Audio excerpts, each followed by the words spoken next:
रामायण की कहानी तो आप सभी को पता है, पर क्या आप जानते हैं जिस धोबी के कारण राम सीता से अलग हुए थे वो कौन थे?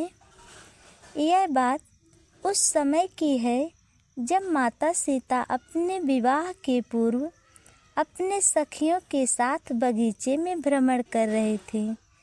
तब भी वहाँ तोते का जोड़ा उसी बगीचे में दिखाई दिया जो राम और सीता के बारे में चर्चा कर रहे थे।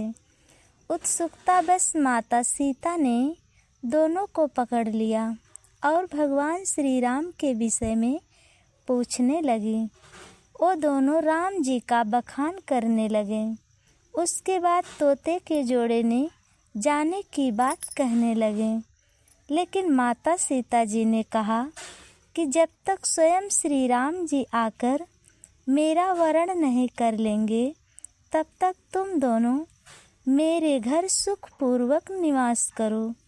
ये सुनने के बाद तोते ने कहा कि मैं गर्भवती हूँ, मुझे जाने दो, मैं अपने बच्चे का जन्म देकर आपके पास लौट आऊँगी।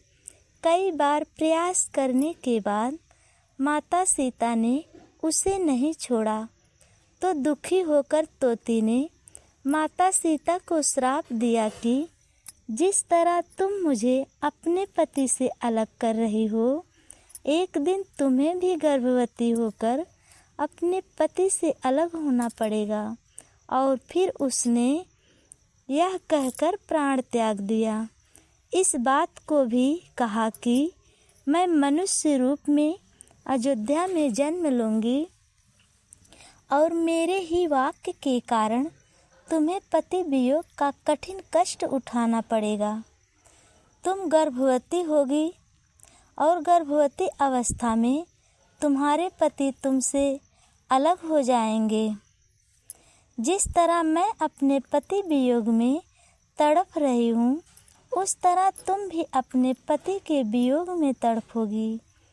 वही पक्षी अगले जन्म में धोबी के घर मनुष्य के रूप में जन्म लिया। जब माता सीता वन से वापस लौटकर आए तो वही धोबी भगवान श्री राम को ताना देकर कहता है कि मैं श्री राम जैसा नहीं हूँ कि दूसरे के घर पर रही स्त्री को अपना लूँ। दोस्तों, यह शब्द धोबी अपने पत्नी के लिए कहा। उसकी पत्नी कहीं पर गई थी, उसे लौटने में रात हो गई। वो कहीं किसी के घर पर ठहर गई।